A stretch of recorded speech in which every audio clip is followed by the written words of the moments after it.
Hey everybody, welcome back to Champ & Sons and our College Football 25 Dynasty here with Coach Bubba Champions, cutting through our first season here at Florida State as we are going to start this episode out on the road once again against the top 20 team. It did not fare so well last episode going up against Clemson, but hey, things happen. And we just got to bounce back. We did win the second game of that episode, so hopefully we can continue that, but it will be a tough one ahead. So welcome back to the channel if you are returning here, and welcome to Champ & Sons if you are new to our college football content. Now, before we jump into this game, just taking a quick look at recruiting. We've gotten a lot of guys committed to us. Right now, we've got about 10 total commitments actually on our board, or people have verbally committed. So just looking at some of these additional guys that we still have some ways to go on. It's kind of been a slow trudge with some of them getting into that, trying to get them to that next level, essentially, of interest, right? Top 5, it takes the longest for the most part to get all the way into the top 3. And as we've said before, once we get into the top 3, at that point we'll go ahead and take a look at doing stuff like hard sells and so forth. For the most part, though, a lot of these guys are staying out of it now. Marquis Cushenberry, 4-star halfback. We have gotten to the top 3, but we're in second place for him. So hopefully this hard sell that we're going to put on, as well as if we have solid performances, will be enough to get him to commit. Now, like I said, solid performances must be had. So let's go and jump into this game on the road in Dallas, facing off against the Pony Express, the SMU Mustangs, as they get a big play right there on that to get a first down and get themselves inside the red zone. We do lead 3-0 here, about 6 minutes to go in the first quarter. But the Mustangs are on the move. They're going to be in a pistol formation 4 wide as they have it from the snap. Hand that one off up the middle. Big hole opens up. He does get hit by a couple of defenders, but not till after he gains 8 yards. A good gain for them on first down.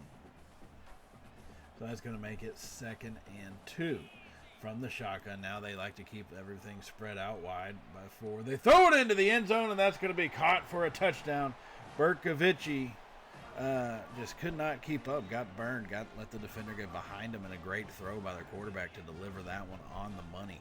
Gives them the catch and the lead. So our defense, I mean, they held up on the initial drive that you didn't see off camera, but kind of let the Mustangs march down the field on them right there. So hopefully we don't see a repeat of what happened in last episode. However, we do find ourselves down 7-3, and the Mustangs with the ball once again here to start the second quarter as they got the snap in hand. Fire that one deep down the right side. They go up for it, and then we had a defender in the area. He just didn't do anything about it. Cordell Bridge, the quarterback for the Mustangs, is pretty much hitting all his points. So now they're going to come in a hurry-up formation from the shotgun. Looks like 2 tight ends set, but those are wide receivers down there as they do a little play action. No pressure. Gets past one tackler, and he finds his receiver to take it into the end zone. And that was a little too easy. Once he made the catch, I mean, it was just too easy getting past. You know, Morris came to try to deliver a hit, but just completely whiffed. I think he may have hit a couple gnats on that attempt to tackle, but did not hit the defender. And Bradbury, the sophomore receiver here for the Mustangs, comes up with a big play. And now the Mustangs have a 2-score lead. But we have to battle back. Something we did not do in Clemson. We kept turning the ball over, making mistakes. We can't do that here. So 12 minutes ago, we hand this one off to Davis going up the middle. Big gain for Davis on that one. He's got 52 yards on 7 carries. You got to remember, Davis is our premier back now that Workman did go down injured against Clemson with a broken collarbone. So hopefully he'll be back at the end of the season, and he won't be out for it the way the game works, 6 weeks. Should put him back by the end.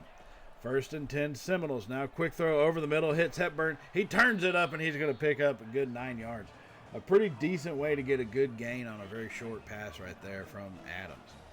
Not wanting to turn it over. He's not trying to press too much on those. 2nd and 1 now from the 13-yard line. Hand off to Davis going left side. He gets hit and stood up, but he gets enough for the first down at the 12. Davis has got 53 yards now on 8 attempts so far this afternoon. Pretty good start to the day, but probably need to see a little bit more efficiency out of him. Now from the pistol formation, 2 tight ends set. It's going to be a play action. Adams rolls out to his right, looks for a receiver, finds his tight end Villano coming across the field. He's caught. He makes it catch and is knocked down at the 1 yard line. So he is going to be stopped short, and that's going to set us up with first and goal from the 1. Just about 9.5 minutes remaining in the second. Adams under center, handed off to up the middle. Boyette flies into the end zone. Touchdown Seminoles. Oh my goodness. Oh, baby. Oh, baby. Boyette took that handoff right up the middle, and he went flying into the end zone as we have kind of battled back to make this thing a one-score game. Glad to see that we're actually sticking in this one and not kind of just giving up like what happened a couple games ago. Now the Mustangs will come right back at us, facing a 2nd and 7 on their ensuing drive. As they've got the snap, fires it over to the left side, hits his receiver perfectly in hand, and Bridge has got 157 yards and 2 touchdowns already here in the first half, and they are continuing to move the ball through the air. So it's 1st and 10 Mustangs, as they're going to be in a shotgun 4-wide set. They have the snap handed off to the right side. Gets past one tackler. No, he will be stumbled up.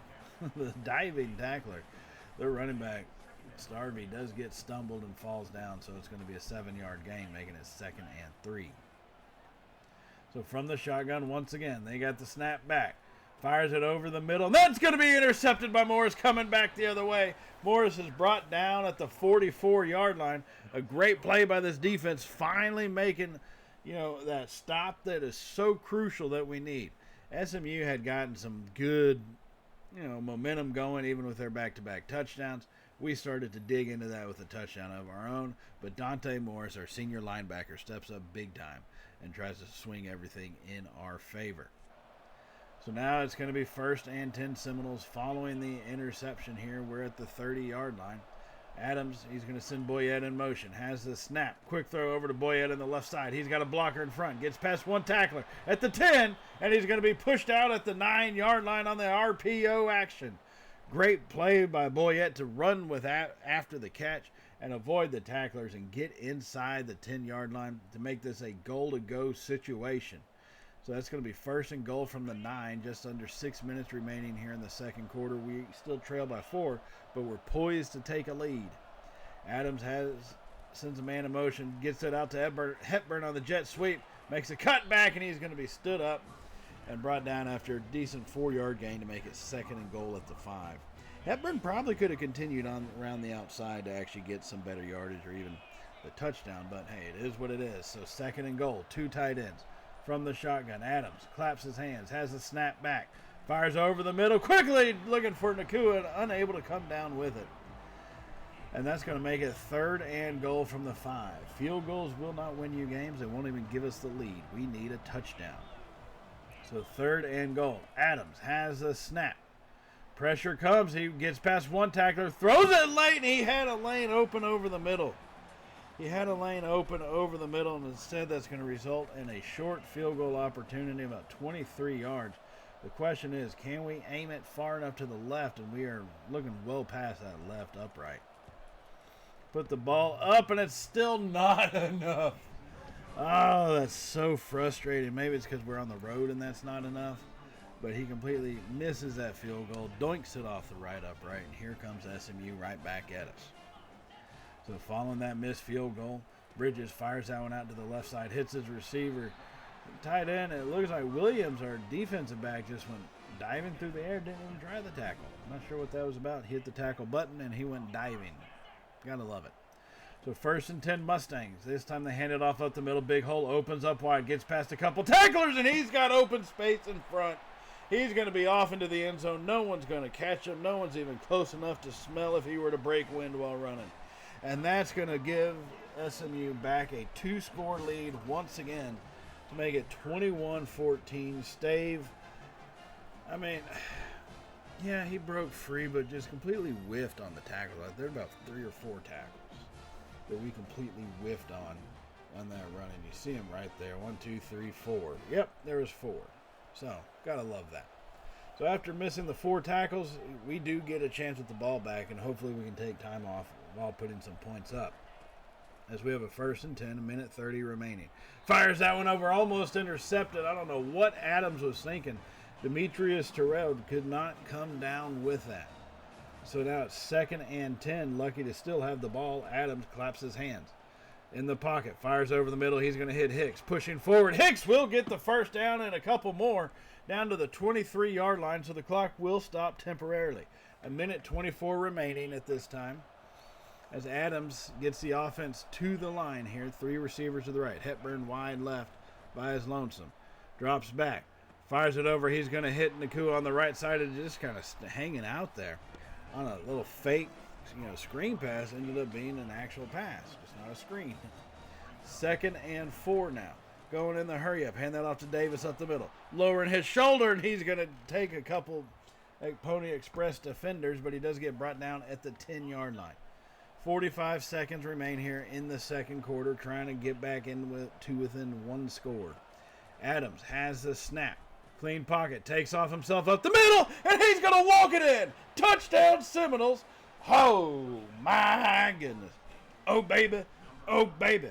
And here at the end of the first half, that's going to put us right back to within 1 score, which is exactly what we needed in this thing, as we had to get back into it, especially with allowing SMU to be putting up such big plays that they have done on their offensive side. We have to find a way to match it, and we did on that drive. So a great job by our offense. Now coming into halftime, the score would remain 21-17, so we've got it within 1 point. On the ground game, SMU busted out the big one, so they do have more rushing yards. That was their one and only rushing touchdown, though. Adams and Boyette both on the ground punched one in for the Seminole offense. Those were our 2 touchdowns on the first half, so we do trail by 4. But, hey, there's a whole other half of football, and as we've learned in some of these games, it's going to be a tale of 2 halves, right? It just is. So, kind of deal with it. Let it be what it is for the time being, right? So overall decent play by our defense, just poor tackling. That's what's killed us defensively, is just piss poor tackling. But we got a second half to change it. So here we come out on our opening drive now, already on the move at the 25 on the plus side. Fire that one over. We hit Davis coming out of the backfield. He picks it up good about 11 yards down to the 14-yard line. Connor Davis has got 4 catches for 32 yards today. So 1st and 10 now. Seminoles on the move inside the red zone. Adam claps his hands, got the snap. Hands it off to Davis going left side. Hole opens up. Davis takes it in untouched. Oh, my goodness. Oh, baby. Oh, baby. Great instinct by Davis to hit the hole, and fantastic blocking. Not just by the left side of the offensive line there, but definitely also by the receivers on those outside edges to really bottleneck and keep those defensive backs occupied to where they couldn't even get a hand on them. A great job. There's Hicks right there. You can see Hicks making that block. Doesn't show up in the stat line, but definitely worth the note. Now, after we did manage to pull off a stop on the SMU offense, they pumped the ball. We got it once again. Davis takes it up the middle to the left side. Hole opened up, and Davis, with a great gain, gets us down to the 34-yard line and a 1st and 10. Starting to open up holes. Seems like we're wearing out this defensive line here, and maybe we got to start thinking about taking advantage of that. However, it's still only a 3-point ball game. Need to keep our offense going until we have this thing kind of in control, if we can get it that way. So 1st and 10 from the shotgun. Adams has it. Fires deep to the right side. He's got Nakua, who makes the catch in the end zone all alone. Touchdown Seminoles. Oh, my goodness. Oh, baby. Oh, baby. You rarely see Nakua that wide open, but, man, when he gets it, you got to take advantage of it. And Adams dropped in a beautiful pass. Just beautifully thrown. I mean, great job to get about 2 steps on his defender. Nakua did. So after that touchdown, and then we hold SMU to another punt, we have the ball once again. Adams on the move, fires that one over to Davis across the middle. He picks up a good 8 yards on that reception after being brought down. That's going to make it 2nd and 2 from the 25-yard line on the plus side here. So we're going to come out set in a wildcat formation this time. Davis is going to be in the backfield leading it. Sends Boyette in motion, has a snap. Jet sweep over to Boyette. Cuts up the middle, nowhere to go. Ooh, blocking on the outside edge there just got completely shut down, and Boyette left out to dry on that run. So that's going to make it 3rd and 2. 2.5 minutes remaining here in the third quarter. 3rd and 2, needing to get something going. Seminoles come out in an I formation. Davis in the back. Has the snap. Hands it off to Davis. Cuts it to the left side. Picks up just enough yards. He will pick up about 4 yards on that one to get to the 21-yard line. But it does bring up a brand new set of downs. Time is ticking away. And it looks like this defense is getting tired. The Mustang defense just isn't holding up right now. So 1st and 10 Seminoles. Adams takes off up the middle. He's got an opening, and he tries to slide down, but got hit before he could slide, I guess. And that's going to bring up 1st and goal at the 8-yard line. He has to be careful about that. That will lead to a fumble and a heartbeat. So 1st and goal from the 8. Adams in the shotgun. 1 minute remaining in the third. He's got the snap in hand. Drops off the screen pass to Bonner. He's got the corner. He's got the end zone. He's got the touchdown, Seminoles. Oh, my goodness. Oh, baby. Oh, baby. Not known for his speed, more used for his power on really short downs.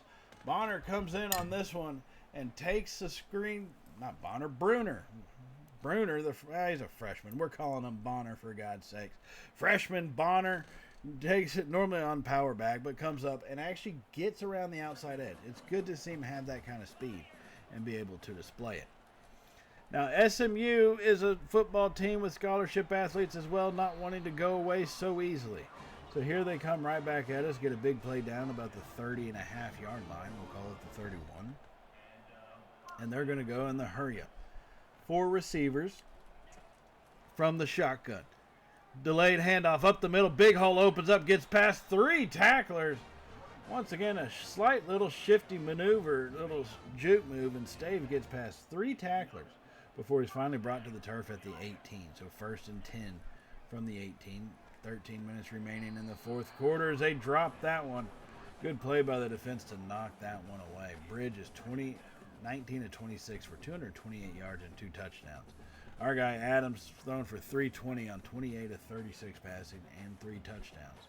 So yeah, we know who the better quarterback is. So 13 minutes remaining, 2nd and 10. Handed off to the right side. Big hole opens up, cuts it out, and he's finally dragged down by Williams at about the 6-yard line. Jabari Stave, 149 yards on just 15 carries. Almost 10, a little more than 10 yards a carry technically. So 1st and goal. Drops back, fires to the right side. That's going to be intercepted by Adoga. He comes off right back at it. He was just kind of standing there in his zone. I don't think he expected that throw to come to him. But Adoga made the play when the play came. That's what you need to have happen if you're going to win games. When the opportunity comes, you cannot let it pass. And Ezekiel Adoga, the senior linebacker, comes up with a big-time play as they were moving on the run to make the throw, just couldn't have enough control. Now, we would eventually put our backups in. That we would take that drive and score, put our backups in. Let's add in a field goal. And overall, I think it was a great game. It was a good way to bounce back to show that, hey, we're not that same team that we were a couple of weeks ago, taking on a top 20 team in their house. Clemson, I think, was 12 at the time, SMU being 20 in this one. So we came in, and we could have let it go bad, especially being down 14-3, but they didn't do it. They stood up. They held up. You got to be proud of the way they did play here in this one. So after that game, looking at some of the recruiting changes, if any. As we scroll through some of these players, Robledo finally committed over to Nebraska, so we got to get rid of that loser. D'Angelo Barnhart coming in top 3. We just got into that rating, so we're going to go through and do our classic. Hit them up on the hard sell. Once you got the 3 check marks. What's funny is there's always one style that matches the 3 check mark combinations. I've never had one that doesn't. What I do have come across every now and then is you see someone that you want to try to hard sell a little earlier, so you do the sway option or something to ensure that those things become check marks and so forth. But it's just kind of shocking that or I guess not shocking and not really surprising, but would make recruiting a little bit more interesting if they did it that way, to where not every hard sell or whatever match up with the check marks. Now, Cushenberry, we're still second. He's almost made his decision. I think it's close enough race that I'm not going to completely stress about it. John Smith, our scrambler athlete quarterback, we've moved into the top third. And as the old saying goes, if you have two quarterbacks, you don't have one. Well, Adams is a senior, and I don't know who we're going to go with, because you never know what happens with guys who haven't really played.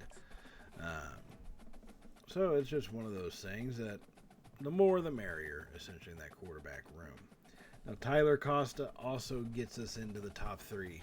And that's one of those things, as these changes happen and we see more of these players move up in or finalize their list, this is kind of what we end up doing pretty much for a majority of the time, is just cutting through and let's change up the points, how they're dispersed on them. And so instead of send the house, hard sell, so forth, as we kind of go into this thing. Now, Butler and Dibs at the end there, they just got added on. They're not people that are that much to stress about. Being the 3 stars, it's kind of wanted to have a decent little mix in there. So I do want to take a look at adding some additional guys. Right now we only have 17 guys on the list, right? And normally I think going into this period, right, during the in-season recruiting, I personally like to have 20 to 25 recruits committed. 35 is the max, so you got to figure come transfer portal time, hopefully we can get 10 of them. But I think once you get 25, you've got a real good solid base as far as what you've recruited there, and you're doing a pretty decent job filling in some of those down spots in your roster and building some depth up. Now, you're right, there's a couple different ways to look at it. You can go by need. That's one way to do it. I personally like to filter out by the rated of the athletes, because that's where it's odd you will find some 3 stars that are ranked higher than a 4-star. And so I haven't run across a 2-star yet that's ranked higher than a 4-star, I don't think. But it does happen that way, and that's the way I like to look at it. You find some gems in that sense of kind of guys who could be game breakers. Other than that, you get your pretty standard kind of individuals. So looking at Bourgeau, he's an athlete we just added on from the list. We are 10th on his interest. He's about to cut down to the top 8, so we may not last very long with him, but we're going to try our damnedest. Now we've upgraded our recruiting as a coach so much that for an offensive guy like that, we have 80 total points, right? So it's good to be able to go ahead and use those total points. Same thing with Newcomb. It kind of gives you that step up and really helps build towards recruiting some solid players, having that many points available. Now, that will all lead us here to our next game, where we are finally back at home. And this is set up to be a pretty good game for us. We started out really well responding to the loss to Clemson, right? That was our biggest thing. Now, here comes Georgia Tech into our home base. They are number 17. We're number 19 in the country after beating SMU. So now that we've cracked the top 20, this is a top 20 matchup. This is a good test, but it's not something that's overpowering. I don't anticipate, a Clemson beatdown happening like that. However, Georgia Tech may have something else on their mind as they hand that one off. But it's a good test to really kind of see where we are as a team. Coming in 6-1, Georgia Tech 5-2. So let's jump into it. After that handoff there, gets them only a couple yards, as they have another delayed handoff up the middle, and our defensive line will clog that opening. Nobody could get through there, and that's going to make it 3rd and 11. Now, we do lead 3-0 right now. This is near the end of the first quarter, just under 3 minutes remaining. They drop back after having the snap, throw that one on the run, hit his receiver coming across the field. Balkason hits his receiver, and that was a hell of a throw, especially to do that on the move.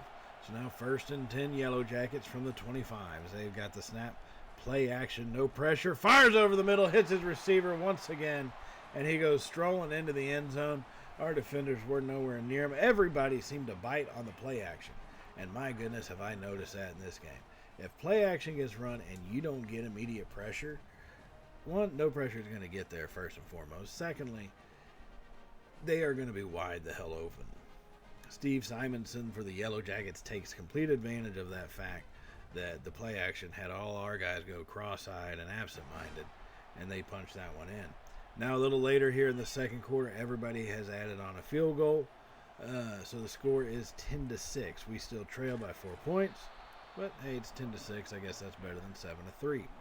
Now we handed that one off up the middle, but Tucker Emery for the Yellow Jackets will stop Davis and make this 2nd and 11. And so now here we come out of the Wildcat position. Now Davis is running this Wildcat, sends Boyette in motion. It's going to be a toss back to Adams. Fires that over, looking for the tight end, but that one gets swatted down. Leo Michael not fooled at all on that one. And that's going to bring up 3rd and 11 here for the Seminole offense, as we're going to send Nakua in motion. Adams has the snap in hand. Fires over the middle. He's going to hit Hicks, who pushes forward and does get brought down, but after he gets to the marker and picks up a first down. So it's 1st and 10 inside the red zone at the 18-yard line. We're going to come out in an I formation. Davis is in the backfield. 2 receivers set. Hand it off to Davis. Off the right guard. Hole opened up. He picks up a good 4 yards right there. Connor Davis doing a pretty good job filling in for Workman since he broke his collarbone against Clemson. So 2nd and 6 for the Seminoles offense as we try to continue to push forward. A touchdown will give us the lead, so we're going to come back to the Wildcat. Boyette is leading the Wildcat this time. He gets it off to Bruner, not Bonner. Bruner coming around and nowhere to go for that poor soul as he gets stopped for no gain. Hepburn did not put on the stingiest of blocks in the world, as you can see right there. So 3rd and 6. Adams back behind the center here from the shotgun. 4 wide set. Nakua in motion. Has it in his hand. Fires over the middle. He's going to hit Hepburn this time. Pushing forward and fighting. He gets all the way down to the 3-yard line. Hepburn didn't look like he had much of that fight in him after that piss-poor block on the play before, but he does as he gets to the 3 and the goal-to-go situation. 4 minutes remaining in the second. Trailing by 4, 3 yards away. Adams on the option. Keeper gets stopped behind the line. Isaac Ezeki comes up big time with the tackle for a loss, blown right past our center there, who was actually in the backfield along with the tackle. 2nd and goal from the 5. Adams has it. Fires over the middle. That's going to be intercepted. I guess he didn't see the linebacker sitting right there. And to add injury to the insult, where one of our linemen does go down temporarily. Hopefully it won't be too bad. Now following that interception, the Yellow Jackets do have a field goal opportunity, which they boot that one up and they will doink it off the upright. And that is going to be a missed field goal from distance. So about a 45-yarder. They doink it off the upright, and that's going to give us the ball back with 45 seconds remaining. And a 1st and 10 at our own 29-yard line. Adams in the shotgun. He's got the snap, fires it over, hits Nakua, pushes forward to get the first down. And the clock will stop temporarily while they set the chains. That's going to make it 1st and 10 Seminoles. Clock is moving once more, 35 seconds. Adams fires that deep over the middle. That one's going to be intercepted. Coming right back at us now. Why not give the Yellow Jackets another shot at it? Oh, God, Adams with the stupid throw on back-to-back drives. Now, they would get another shot, and they would make that field goal, so it gives them a 7-point lead coming into halftime, 13-6. Foolish mistakes will kill you, and they have been killing us in a couple of these rough games. And Adams, you expect for a senior to make better decisions than that, but just did not do it. Other than that, our defense has played pretty well. Got to give it to them. This offense is not someone that gets held to, so few points all that often. But overall, I mean, our offense has been letting us down in this one. I think it's pretty safe to say defense can only do so much, So now let's go ahead and jump back into this game here following halftime. Speaking of the defense, having allowed another touchdown by the Yellow Jackets. The score is 20-6. So Adams trying to lead a comeback, fires that one deep for Hepburn, and he's got him at the 30, 20, foot race, and Hepburn wins it. Touchdown Seminoles. Oh, my goodness. Oh, baby. Oh, baby. We needed something big to happen for us on offense, and it comes up in the form of a Hepburn long ball. Adams dropped that one in. Good job. His pressure was coming right in his face to get that thing lofted up there. And Hepburn just fantastic speed to run up underneath it, concentration to make the catch, and then speed once again to finish that thing into the end zone. So now that we got the touchdown, here comes Georgia Tech with their opportunity. Following that up there at the 21-yard line as they fire that one over to the right side, hits their tight end, who gets past one tackler and then is brought down after a 6-yard gain. Sam Foster, his 4th catch of the afternoon for 55 yards. Now they're right at the edge of the red zone here, so well within scoring distance. As the snap once again fires that one over to the right side and it falls incomplete. And that's going to be 3rd and 4. They're actually inside the red zone. What was I talking about at the 15-yard line? I thought they were at the 20. Misread it. As here they come out, 3 receivers left, fires over the middle, hits a receiver who gets dropped immediately, basically at the 7-yard line. Immediately and violently as Dante Morris comes flying through to put him to the turf. So 1st and goal, Yellow Jackets. Our defense needing to not break on this one. Play action, fires it to the right side, and their tight end steps out of bounds. Couldn't control his momentum. Brock Jennings gets his 2nd catch of the day. He's got 15 yards in total. So 2nd and goal. Yellow Jackets in the shotgun, 3 receivers. Quick throw to the left side, hits his receiver, stood up, and he will not get in. He got 353 passing yards, but he would need 354 for that to have been a touchdown. So it's 3rd and goal. 1:54 remaining. Hands off up the middle. Hit, and he dives through. And they dive through to get the touchdown, and this thing is back to being a 2-score ball game. This offense has really kind of started off on a tear here in the second half. 2 drives, 2 touchdowns, and a 2-score lead. So here we come right back at them, trying to strike first, strike fast, strike hard. Although it wouldn't be a first strike, it'd be just a fast one. So we aim for Hepburn again. We got him on the leaping catch. Hepburn with the big-time reception down at the 27-yard line. He's got 154 receiving yards on just 4 catches. Adams has only thrown for 268. Hepburn has 154 of those. So it's 1st and 10 Florida State here on the move at the 27. It's going to be an option handoff to Davis up the middle, and he will get stuffed.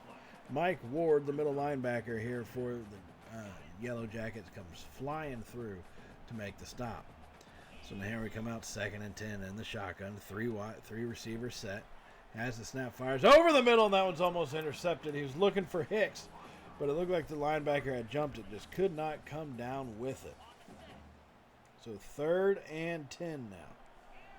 From the 26-yard line, Adams in the shotgun. 3 receiver, 2 back set.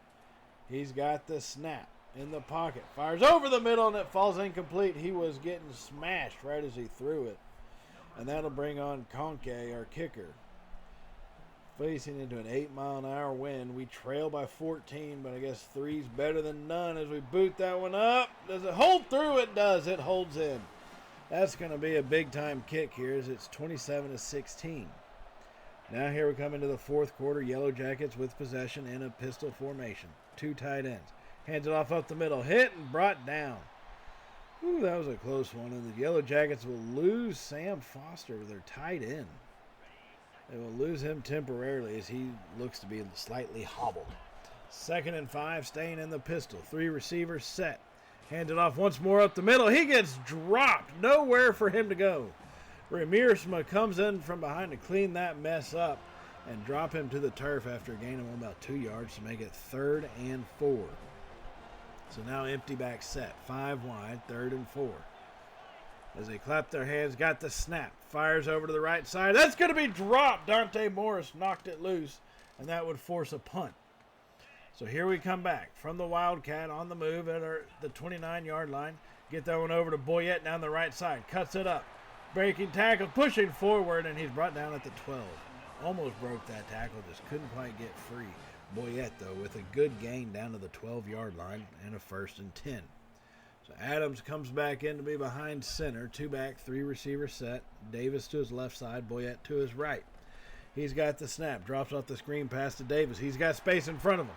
Makes a cut and a man miss. Pushed down after about a 9.5-yard gain. That was Davis's third catch for 25 yards this afternoon. 2nd and inches. Spreading them out 4 wide. Davis in the backfield. Adams claps. Has the snap. Hands it to Davis. Pushing forward. He does get stood up, but not till he got the first down, though. So it's 1st and goal. Davis 65 yards on 13 carries so far this afternoon. Now Boyette's come in to give him some slight relief. 3 receivers set. As they hand that one off to Boyette up the middle, nowhere to go as he gets stood up. Mike Ward, the senior linebacker for the Yellow Jackets, makes that one. And that's going to be about a 1.5-yard loss all the way back to the 2. So 2nd and goal. Davis back in this time. Cuts forward, and Davis walks it in. Touchdown, Florida State. Oh, my goodness. Oh, baby. Oh, baby. And we've got ourselves a 1-score ball game here as we are in the 4th quarter. It's 27-22, pending the decision for the extra point, as we got to decide whether we want to go for 2 and make it a 3-point game or stand for it being a 4. And guess what, ladies and gentlemen? We are going to go for 2. So here we are, 2 tight end, 2 receiver set from the shotgun. Adams and Davis in the backfield. Davis offset to Adams' right side. Adams making changes pre-snaps. Got it in his hands. Yellow Jackets blitz. Fires it into the end zone. And that 2-point conversion is good as he hits our tight end with it right in mid-stride. And that's going to make this thing a 3-point ball game. So Yellow Jackets coming back at us with the 2nd and 10 on their ensuing drive. Receivers in motion. As it's going to be a handoff to the right side. Hit and stood up finally as a group of Florida State defenders get up on top of him and put him down. Now 3rd and 5 after that about 5-yard gain. That's going to bring him into a shotgun. 3 wide set as they got the snap once more. No pressure. Too late. He's going to be brought down. Olona. Oh my God, how's his name pronounced? Olonilua? Olonilua. Oh my God. Olonilua.